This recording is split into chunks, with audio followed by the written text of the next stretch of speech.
Hello friends, कैसे आप लोग। मैं प्रदीप बर्मन आपके लिए एक नया टॉपिक लाया हूँ, हेमोग्लोबिन। आप देख ही सकते हैं। तो मैं आपको ये बताना चाहता हूँ कि भगवान ने बहुत सारे पिगमेंट बनाए हैं जो respiratory gas, oxygen and carbon dioxide को कैरी कैरी करता है। और आपने कई सारे रेस्पिरेटरी पिगमेंट जाने होंगे, लेकिन हीमोग्लोबिन सबसे प्रीडोमिनेंट है। आप किसी भी जगह देखिए, हीमोग्लोबिन ही मेन है। तो ये जो ब्यूटी है, जो अमेजिंग मॉलिक्यूल्स है, आज इसको डिस्कस करेंगे। स्ट्रक्चर ऑफ हीमोग्लोबिन को डिस्कस करेंगे। तो चलिए, शुरू करने से पहले मैं आपसे ये रिक्वेस्ट रखना चाहता हूं कि अगर आपको मेरा वीडियो पसंद आता है आप इसको जरूर लाइक कीजिए, शेयर कीजिए और कमेंट सेक्शंस में आप अपना कमेंट्स दीजिए। आपके कमेंट से ही मुझे आगे की वीडियो के लिए मोटिवेशन मिलता है और उसी से मैं अपनी वीडियो को जस्टिफाई भी करता हूं।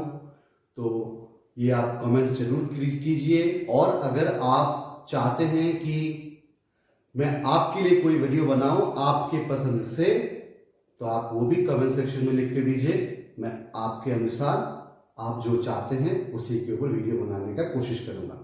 आप यहाँ पे देख सकते हैं कि मैंने लिखा है कि search your questions in biology solutions by Pradeep. ये मेरा चैनल है, ये नया चैनल है। आपका कोई भी क्वेश्चंस हो, कोई भी जो भी आपको लगता है कि उसको ढूंढने में, उसको बनाने में मेरे को काफी समय लग रहा है, आप इसको यहाँ पे डाल दीजिए। मैं इसका आंसर मैं उसको बना के दे दूंगा। लेकिन आप जब अपना क्वेश्चंस दीजिएगा, आपका खुद का नाम और कहां से आप बिलोंग्स करते हैं उस जगह का नाम आप जरूर बता दीजिएगा। चलिए शुरू करते हैं। तो देखिए, ये हीमोग्लोबिन, एक्चुअली हीमोग्लोबिन हम लोग सब जानते हैं कि ये एक रेस्पिरेटरी पिगमेंट है और ये heme and one sort of globin protein से बना है। तो सबसे पहले जो सवाल आता है कि हीमोग्लोबिन कहां पे होता है। ये हमारा जो आरबीसी है ना, ये ही हीमोग्लोबिन का एक बैग है। जो मैच्योर आरबीसी है उसमें और कुछ आपको नहीं मिलेगा, ना न्यूक्लियस मिलेगा, ना माइटोकॉन्ड्रिया मिलेगा आपको हीमोग्लोबिन। तो अब सवाल आता यह है कि हीमोग्लोबिन सिर्फ आरबीसी में ही क्यों पाया जाता है, ब्लड प्लाज्मा में क्यों नहीं पाया जाता है। तो देखिए, उसका पॉइंट मैंने यहाँ पे आपके लिए लिख के रखा है कि अगर वो ब्लड प्लाज्मा में है, ये आपको ध्यान में रखना है कि हीमोग्लोबिन का जो मॉलिक्यूलर वेट है ना, वो है अप्रोक्सीमेटली 64,450 डाल्टन अराउंड। तो इतना उसका मास है, लेकिन अप टू 68,000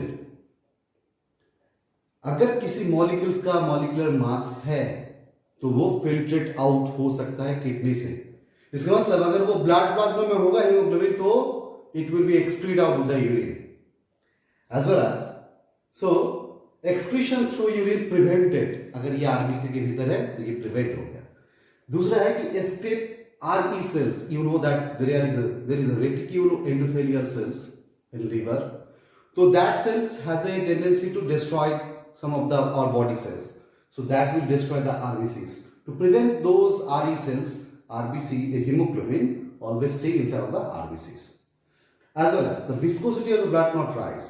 Otherwise heart, अगर ये hemoglobin blood plasma में होता ना, तो उसका क्या बनता कि उसका हार्ट को उसको पंप करने के लिए बहुत प्रेशर देना पड़ता और ये भी बनता कि ब्लड प्लाज्मा का ऑस्मोटिक प्रेशर बहुत बन जाता। तो अगर वो ऑस्मोटिक प्रेशर ज्यादा होगा तो आपको पता है कि कोई भी क्लोज सिस्टम में अगर सॉल्यूट्स है तो ऑस्मोटिक प्रेशर ज्यादा होगा और वो क्या करेगा कि नियरर एनवायरनमेंट से सॉल्वेंट को अट्रैक्ट करेगा। तो ब्लड प्लाज्मा में अगर हीमोग्लोबिन होता तो वो बहुत ज्यादा पानी को एब्जॉर्ब करता और ब्लड का वॉल्यूम बहुत बढ़ जाता। तो ये भी ठीक नहीं है। और अगर ये आरबीसी में है तो इसका गैस कॉन्ट्रैक्शन भी ठीक है। इसी के चलते आरबीसी में ही हीमोग्लोबिन को पाया जाता है। आपको जानकारी होगा कि हीमोग्लोबिन कैसे बनता है। जो आप जानते हैं कि क्रेब्स साइकिल में सक्सेनल को एक कंपाउंड है जो बनता है, उसी से उसका फिर कुछ स्टेप्स है जो अभी नीडफुल नहीं है, हम लोग नीड लेवल में ही हैं। तो सक्सेनल कोई से बनेगा। एक हीमोग्लोबिन स्ट्रक्चर को आपका एक थोड़ा सा मैं आइडिया देने के लिए बनाया हूं। ये 4 पायरोल रिंग्स है जो नाइट्रोजन से Fe के साथ एसोसिएटेड है। तो ये जो Fe मॉलिक्यूल है Fe2+,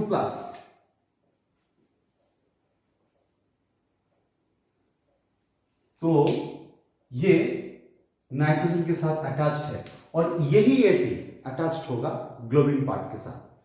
तो ये एक हीम पार्ट है, 4 pyrrole ring make a porphyrin ring और इसके साथ Fe अटैच्ड है और Fe ग्लोबिन पार्ट के साथ अटैच्ड है। तो आप देखेंगे कि 1 heme plus 1 globin equals to the 1 सब यूनिट और हीमोग्लोबिन में 4 सब यूनिट, आपको अच्छी तरह पता है 4 सब यूनिट होता है। तो चलिए पहले थोड़ा सा जान लेते हैं कि हीमोग्लोबिन का फंक्शंस क्या है, जो आपको काफी अच्छी तरह आता है कि फैसिलिटेट O2 ट्रांसपोर्ट, ये आप सबको आता है। जस्ट फॉर रिकैप कि इसी के कारण ऑक्सीजन कॉन्डक्ट होता है और बड़ा इंटरेस्टिंग है, अदरवाइज ह्यूज लैंग होना पड़ता। तो facilitate O2 transport, facilitate CO2 transport. As I already mentioned that it is a respiratory pigment. The function of this pigment is to conduct the respiratory gases, so as the O2 and CO2. As well as it acts as a buffer. So जब हमारे circulatory system का blood का functions आएगा वहाँ पे आप वहाँ पे देखेंगे कि हीमोग्लोबिन एक बफर का एक्ट भी प्ले करता है and it also transport nitric oxide. आप लोगों को ज़्यादा पता नहीं हो सकता है, लेकिन अगर पता होगा तो अच्छी बात है कि नाइट्रिक ऑक्साइड को कॉन्टैक्ट कर सकता है। तो ये हीमोग्लोबिन का ओवरऑल फंक्शंस है। अब आपको जैसे मैंने बताया कि एक हीम पार्ट, एक ग्लोबिन पार्ट, आपको पता है कि प्रोटीन एक फाइब्रस प्रोटीन होता है, एक ग्लोब्यूलर प्रोटीन होता है। तो ग्लोबिन पार्ट, तो एक heme and 1 globin equals to 1 सब यूनिट। ऐसे 4 सब यूनिट से हीमोग्लोबिन बनता है। चलिए थोड़ा सा ये देख लेते हैं। तो there are several types of hemoglobin, but there are 7 types of polypeptide chain. So there are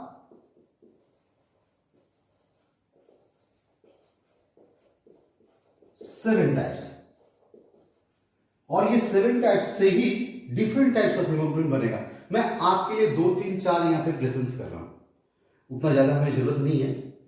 तो चलिए अब हमारे ह्यूमंस में तो पहले एक हीमोग्लोबिन का वो पार्ट देख लेते हैं। तो मैं इस पोर्शन को आपको इरेज कर देता हूं।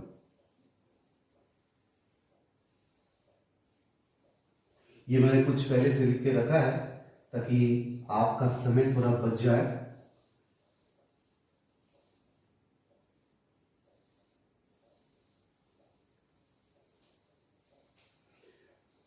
तो देखते हैं, ये आपको पता है जैसे मैंने बताया कि हीमोग्लोबिन 4 सब यूनिट से बनता है। ये टाइप ऑफ हीमोग्लोबिन आप जैसे भी जाएं, ये फेटल हीमोग्लोबिन जाएं या फिर एम्ब्रायोनिक हीमोग्लोबिन जाएं या फिर एडल्ट हीमोग्लोबिन जाएं, जैसे भी जाएं तो आप देखेंगे कि 4 है। जैसे मान लीजिए ये अल्फा और ये बीटा पॉलीपेप्टाइड्स है। So these are the beta and these are the alpha. ये मैं आपको HbA1 इसी को मैं आपको बता रहा हूं। मतलब ये है कि ये HbA जो एडल्ट हीमोग्लोबिन है उसी को आपको मैं बता रहा हूं। तो ऐसा है कि ये अल्फा 2 अल्फा चेन है और एक अल्फा चेन 141 एमिनो एसिड से बनता है और 1 बीटा चेन 146 एमिनो एसिड से। तो देखिए, तो ये और ईच ये तो टर्सरी स्ट्रक्चर है, tertiary as a whole the haemoglobin having a quaternary structure. तो देख सकते हैं आप ये, तो यहां पे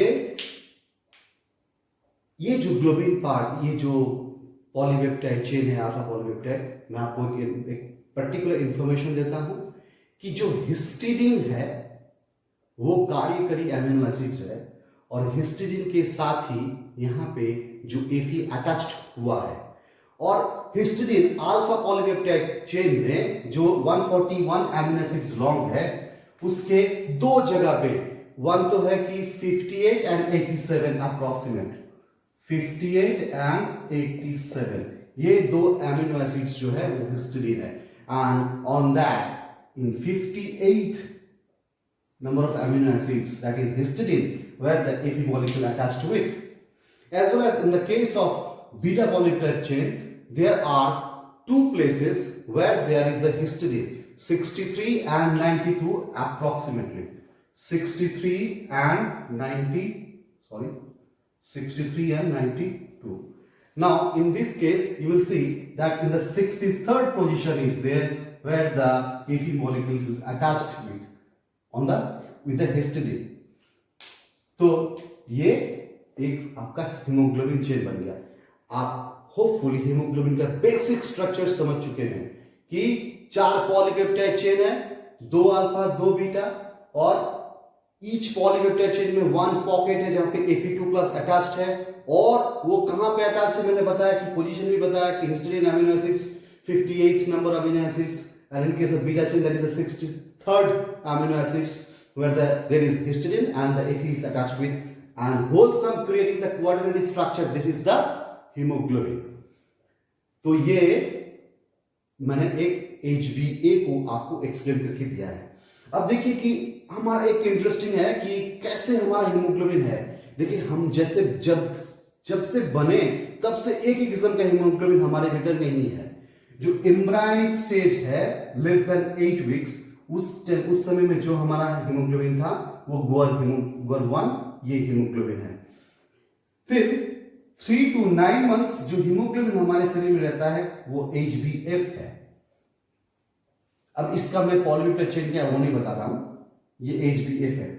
और फिर जो हम एडल्ट, जब बर्थ के बाद, from birth that is adult, उस समय हमारे शरीर में जो मेजर हीमोग्लोबिन होता है 98% है आपका HbA1। मैं यहाँ पे आपको लिख देता हूं, दिस इज द 98% अप्रोक्सीमेटली। किसी को आपको लगेगा कि 97.5 है, जो भी है आपके बुक पे जो है वो आप देखिएगा कि, लेकिन 98% ही है। और 2% हीमोग्लोबिन है HbA2, जहां पे आपको, तो एडल्ट हीमोग्लोबिन 2 किस्म का होता है, HbA1 जो प्रीडोमिनेंट है, जो मेजर है, जो 98% हमारे शरीर में पाया जाता है, वो 2 अल्फा 2 बीटा पॉलीपेप्टाइड से बनता है, इसलिए बोलेंगे अल्फा 2 बीटा 2। लेकिन उसी का एक और वर्जन है haemoglobin A2 that made by 2 alpha and 2 delta, that is a minor, approximate 2% of our haemoglobin is this type. So है ना काफी इंटरेस्टिंग कि हमारे शरीर में देखिए आप ऐसा है।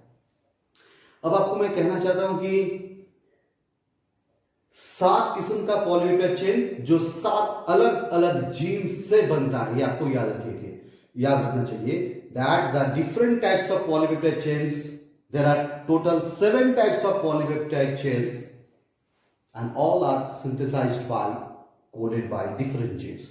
तो मैंने जैसे आपको बताया कि हीमोग्लोबिन की जैसा बहुत और रेस्पिरेटरी पिगमेंट्स है, हीमोसायनिन, क्लोरोक्विनिन, आपका myoglobin, hemoerythrin, pinoglobin, hemoglobin, there are many types of 6 to 7 types of hemoglobin is there, but hemoglobin is the predominant one. Why? ये सवाल बहुत इंटरेस्टिंग है और इसी के चलते मैं आज इसको सिलेक्ट किया हूँ। मुझे लगता है कि हीमोग्लोबिन एक अमेजिंग मॉलिक्यूल्स है। क्यों? क्योंकि इसके साथ ऑक्सीजन का जो बाइंडिंग होता है वो बड़ा लूज बाइंडिंग होता है। तो इसके चलते क्या हुआ, जब आपको हीमोग्लोबिन से ऑक्सीजन को आपको डिसोसिएट करना है, जब वो टिश्यूज में जाना चाहता है, या फिर in other words that when the tissues require the oxygen, the hemoglobin and oxygen, that is the oxyhemoglobin compound, is a loose compound, so that easily oxygen will be liberated from the oxyhemoglobin and oxygen will be provided to the tissues. But other pigments are firmly holding the oxygen. Therefore, it is not convenient that when we require the oxygen, that time the liberation of oxygen from the hemoglobin is tough.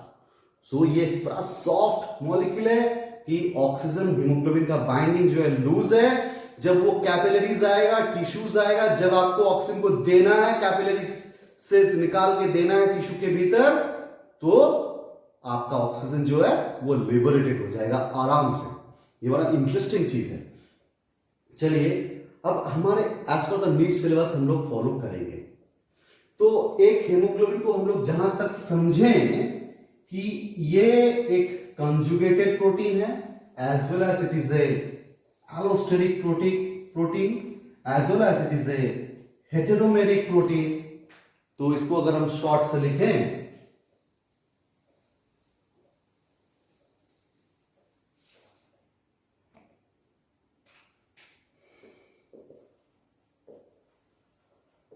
Allosteric,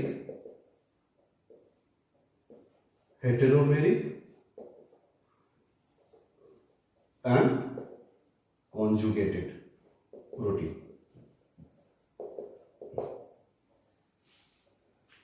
देखिए जैसे मैंने बताया कि haemoglobin में, अब इसको erase कर देते हैं।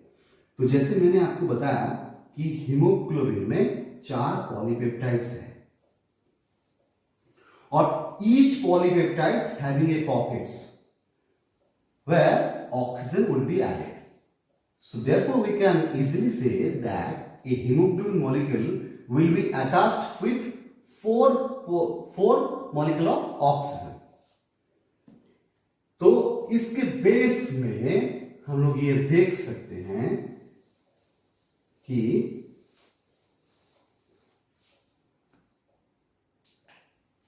ये 4 सब यूनिट्स है। देखिए जब पहले सब यूनिट्स में ऑक्सीजन आता है तो हीमोग्लोबिन का 2 स्टेट आप यहां रखिए। एक है टेंस और टॉट स्टेट और दूसरा है आर और रिलैक्स स्टेट।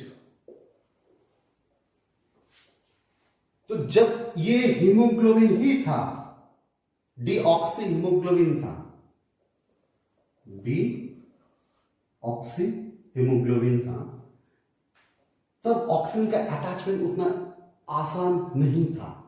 लेकिन जैसे ही पहला मॉलिक्यूल ऑक्सीजन अटैच हुआ इसके साथ, ये एलोस्टेरिज्म है और प्रोग्रेसिव है।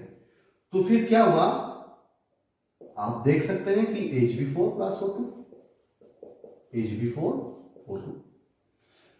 फिर ये इसके ऊपर एक हीम इंटरेक्शन ऐसा बना कि इसके ऊपर और एफिनिटली और तीव्रता से ये ऑक्सीजन जुड़ गया ऑन मॉलिक्यूल हियर।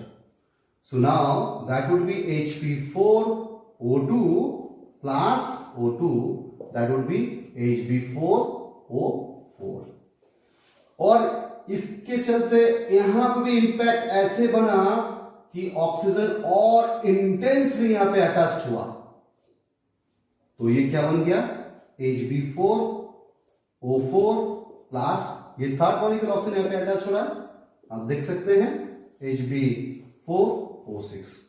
और वो भी पॉजिटिव इंपैक्ट यहां पे आया कि फोर्थ मॉलिक्यूल ऑक्सीजन और फास्ट यहां पे अटैक हुआ। दैट मींस जब टी स्टेट शुरू हो गया ना, तो वो 10 स्टेट जब शुरू हो गया तो affinity of haemoglobin towards oxygen increase कर जाता है। और जब वो डीऑक्सी हीमोग्लोबिन था, उससे जब पहला मॉलिक्यूल अटैच्ड हुआ, ये 500 टाइम्स एफिनिटी इंक्रीज हो जाता है। तो Hb4O6 प्लस वो ये O2 होगा, O2 that is Hb4O8। अब ये आप देखिए, अब जैसे ये चारों में चला गया ऑक्सीजन, इसको बोलते हैं कोऑपरेटिविटी।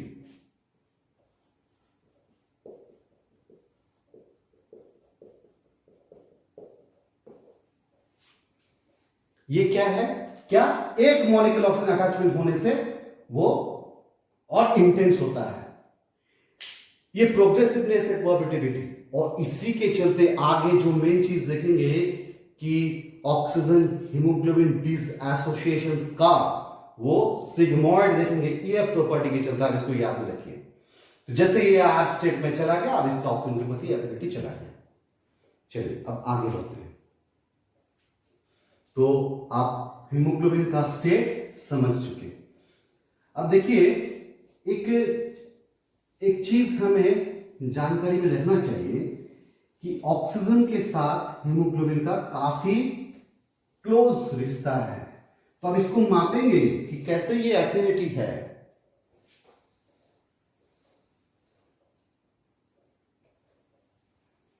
मैं आपसे ये सजेस्ट करना चाहता हूं कि आप ये जो रेस्पिरेटरी पिगमेंट है ना, वो आप एक चार्ट बना लीजिए और कहां पे कौन सा है, कौन से फाइलम में कौन सा है।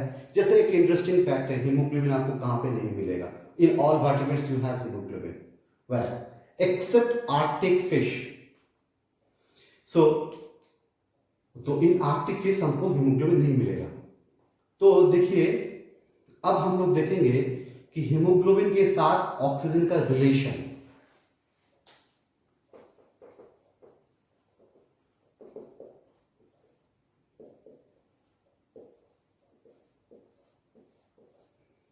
ये इसको एक कर्व देखेंगे, जो कर्व्स को मेंटेन अब देखेंगे कि आप देखिए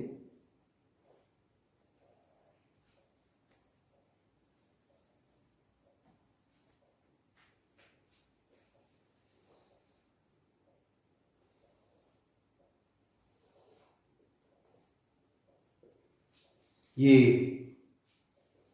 पार्शियल प्रेशर ऑफ ऑक्सीजन है और ये सैचुरेशन ऑफ हीमोग्लोबिन है इस एक्सिस में।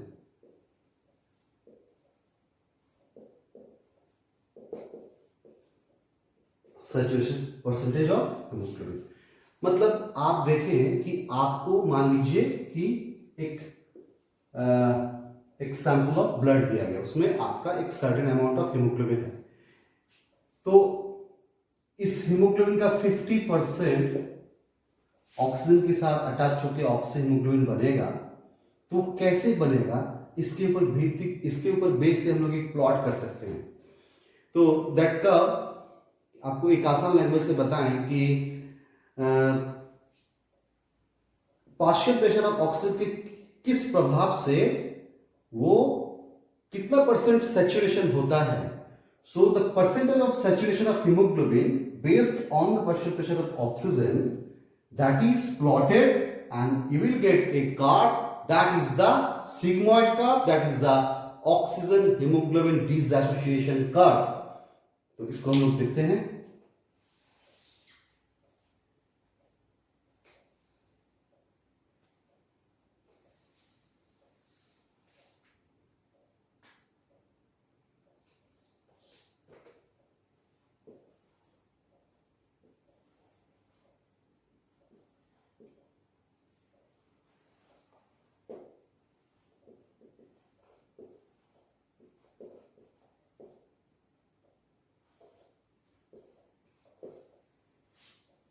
ऑक्सीजन डिसोसिएशन का और ओटीसी, इसको आप ऑक्सीजन हीमोग्लोबिन डिसोसिएशन का भी कह सकते हैं। आप ये तो जानते ही हैं कि जब भी कोई हीमोग्लोबिन मॉलिक्यूल के साथ ऑक्सीजन अटैच्ड होता है ना, वो एक ऑक्सीजनेशन रिएक्शन होता है, ऑक्सीडेशन नहीं होता है। देखिए ये Fe2+ है, जब भी हीमोग्लोबिन के साथ ऑक्सीजन अटैच हुआ ना, ये हो गया ऑक्सी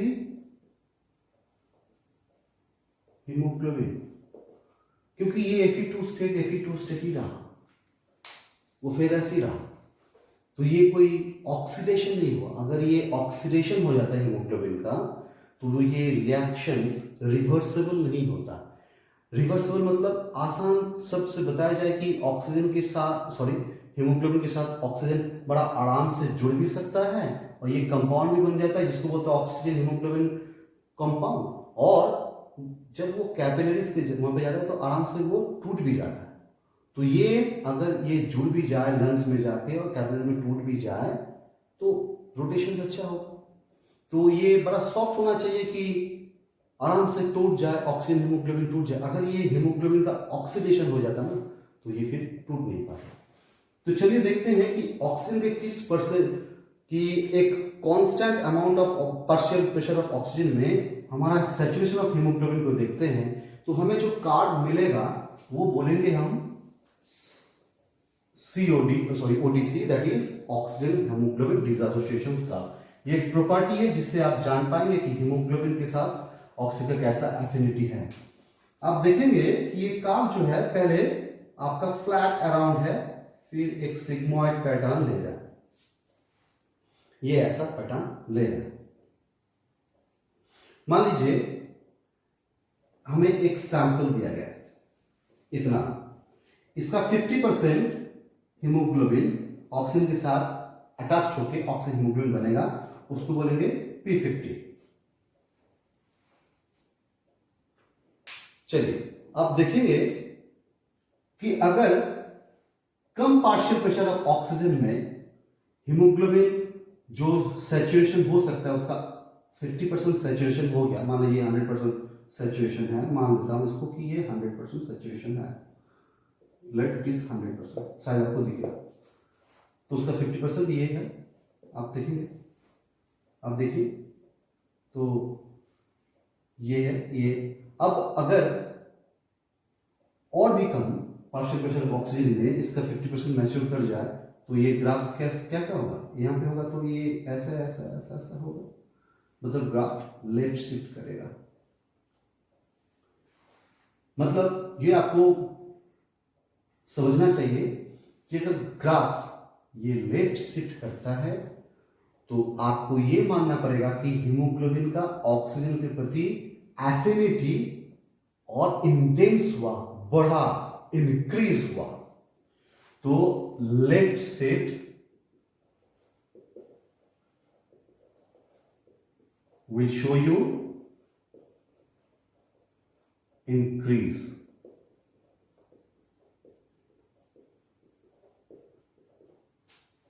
और अगर मान लीजिए कि उसी गिवन पार्शियल प्रेशर में अगर ये और समय लगता है, या फिर आप देखिए कि हीमोग्लोबिन को सैचुरेशन होने में और ज्यादा पार्शियल प्रेशर ऑक्सीजन लगता है, तो ऑक्सीजन के प्रति उसका रिलेशन जो है वो लेस एफिनिटेड है, तो ग्राफ राइट शिफ्ट होगा, ये राइट शिफ्ट। तो राइट शिफ्ट विल शो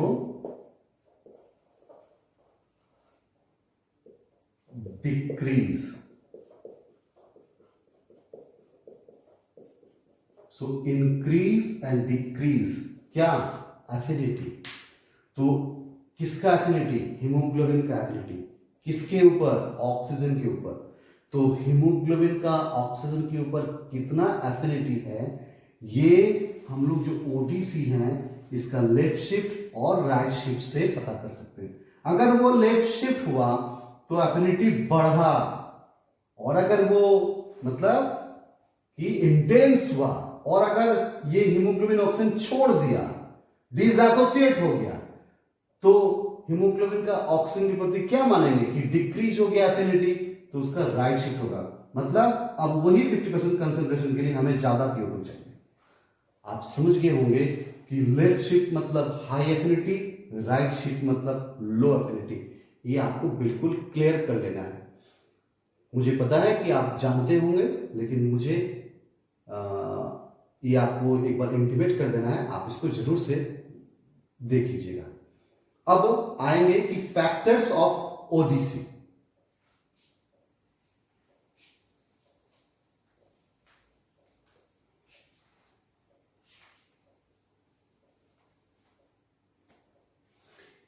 इसमें हम लोग बहुत कुछ डिस्कस नहीं किए हैं क्योंकि हमारा नेट का ही देखना है, नेट का ही सिलेबस देखना है, तो इसीलिए कैसे हम लोग ये करते हैं, ऑक्सीजन कैपेसिटी कैसे मेजर करते हैं और ऑक्सीजन कंटेंट कैसे मेजर करते हैं।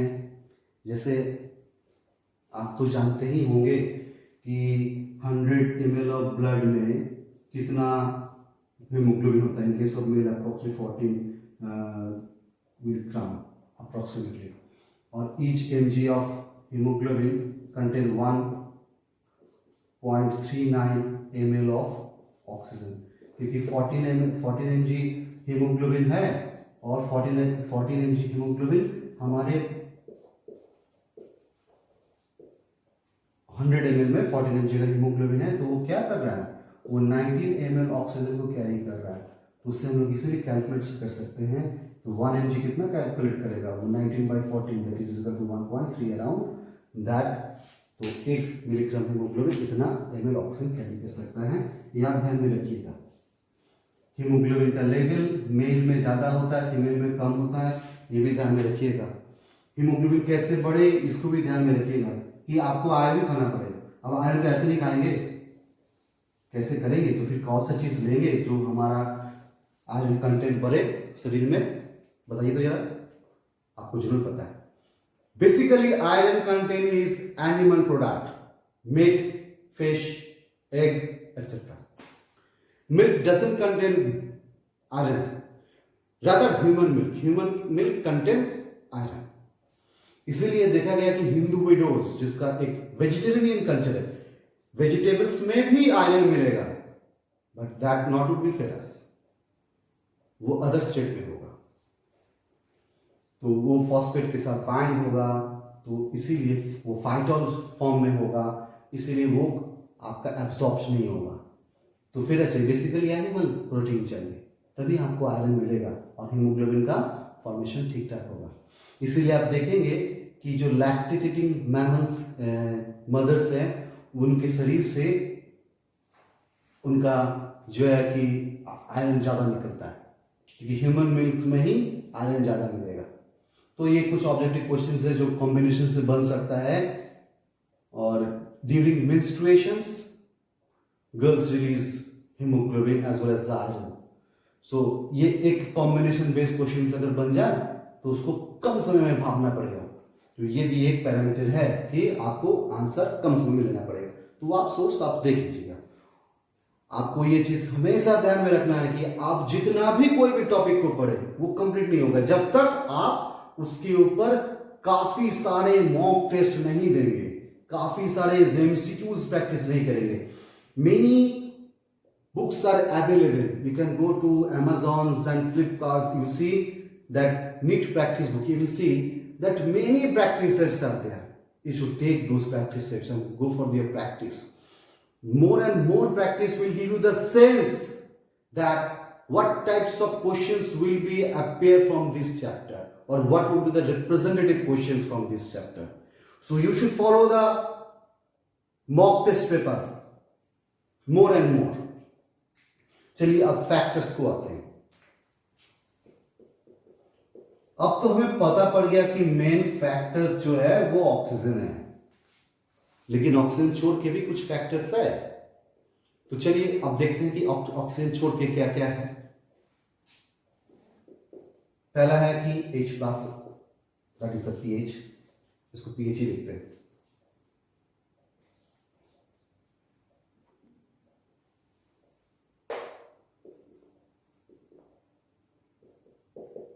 दूसरा है कि presence of participation of carbon dioxide. तीसरा है 2,3-DPGA। आपका बीपीजीए भी लिखिएगा तब भी चलेगा, डीपीजीए भी होने से भी चलेगा, डाइफॉस्फोग्लिसराइड होने से भी चलेगा। तो देखते हैं ये पीएच। तो अगर पीएच लो हुआ मतलब क्या, मोर H+, मतलब क्या, जितना H+ होगा उतना ऑक्सीजन रिलीज हो जाएगा, ऑक्सीजन छोड़ देगा haemoglobin. That means O2 liberation from haemoglobin. तो क्या शिफ्ट होगा, राइट शिफ्ट होगा।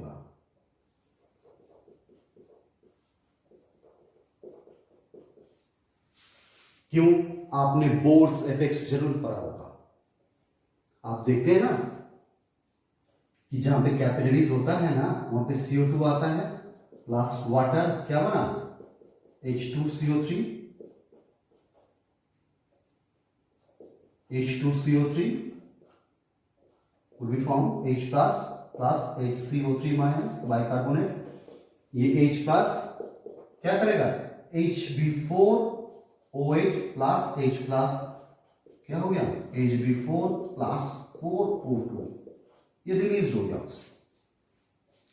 ये बोर्स इफेक्ट है, बोर इफेक्ट, ये आप पढ़े होंगे, इसको हम लोग अपने अलग वीडियो में डिस्कस करेंगे, वहां पे डिस्कस है, आप देख लीजिएगा। दूसरा है तो अगर pH कम हुआ मतलब मोर H प्लस हुआ तो हीमोग्लोबिन ऑक्सीजन को लिबरेट करेगा, मतलब ओडीसी राइट शिफ्ट होगा, that will show the less affinity.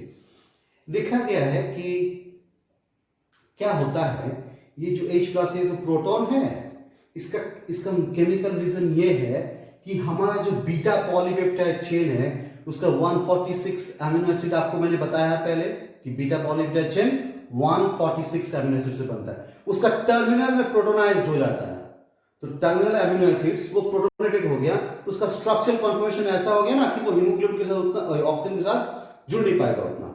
मैं फिर से बताता हूं, ये H प्लस जितना ज्यादा होगा वो बीटा पॉलीपेप्टाइड चेन के 146 amino acid, beta polypeptide chain 146 amino acids protonated हो गया तो हीमोग्लोबिन का स्ट्रक्चर ऐसा बनेगा कि वो फिर ऑक्सीजन के साथ जुड़ नहीं पाएगा। तो ये आपका पीएच का इफेक्ट, होपफुली आप क्लियर हो गए। तो इसका मतलब ये भी बोल सकते हैं कि अगर पीएच बढ़ जाए तो क्या होगा, H प्लस कम होगा, और H प्लस कम होगा तो बोर्स इफेक्ट भी कम होगा और लिफ्ट शिफ्ट होगा। ये आप ना एक चार्ट बना लीजिए। तो मैंने देखा है जब मैं ये स्टडी कर रहा था तो विकिपीडिया के वहां पे एक मैंने देखा था, एक डायग्राम बना हुआ है, आप उसको एक बार कॉपी कर लीजिए, स्क्रीनशॉट लगा के रख लीजिएगा, वो आपको काम में आएगा कि फैक्टर्स कैसे चेंज हो रहा है।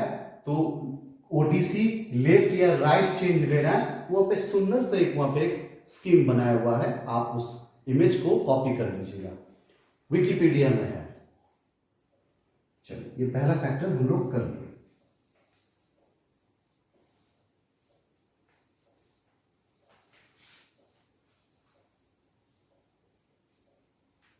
दूसरा है PO2, पार्शियल प्रेशर। देखिए तो जितना कार्बन डाइऑक्साइड ज्यादा होगा उतना ही H प्लस ज्यादा होगा, मतलब कार्बन डाइऑक्साइड कंसंट्रेशन, सो मोर, 1 मिनट,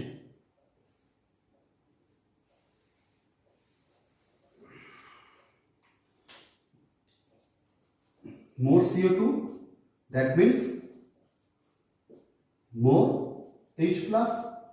वो इक्वेशन पहले मैंने बताया आपको, तो क्या होगा कि फिर release of O2, that is right shift। तो ये राइट शिफ्ट होगा, समझ गए। एक और भी पैरामीटर यहां पे है, वो है टेम्परेचर।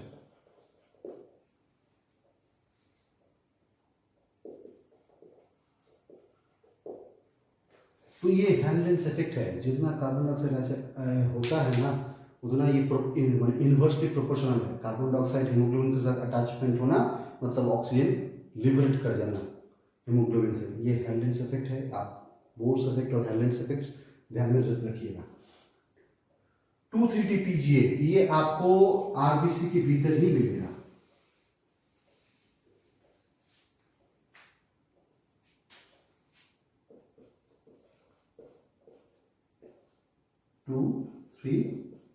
DPGA डाइफॉस्फोग्लिसरिक एसिड और डाइफॉस्फोग्लिसरेट, डाइफॉस्फोग्लिसरेट, क्योंकि आपको पता है कि कोई भी ऑर्गेनिक एसिड्स साइटोप्लाज्म में और प्लाज्मा में क्या होगा, एक 8 कंडीशन बना के रखेगा वो, क्योंकि वो अल्काइल होता है। तो ये डीपीजीए क्या होता है ना कि ग्लोबिन जो हीमोग्लोबिन प्रोटीन है उसके सेंटर में जुड़ जाता है, तो आपको पता है कि 4 पॉलीपेप्टाइड है और ये सेंटर में ऐसा जुड़ेगा कि स्ट्रक्चर ऐसा बनेगा, फिर ये उसके साथ ऑक्सीजन जुड़ नहीं पाएगा।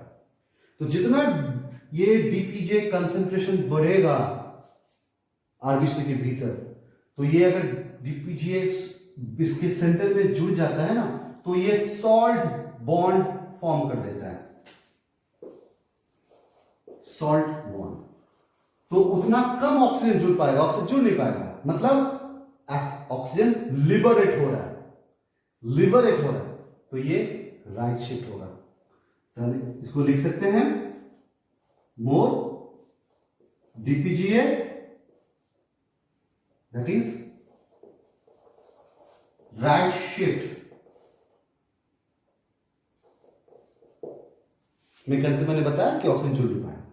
और टेम्परेचर आप देखेंगे कि टेम्परेचर जितना ज्यादा होगा उतना ही ऑक्सीजन हीमोग्लोबिन से ऑक्सीजन लिबरेट होगा। मतलब टेम्परेचर के साथ भी ये ऐसे ही जुड़ा है।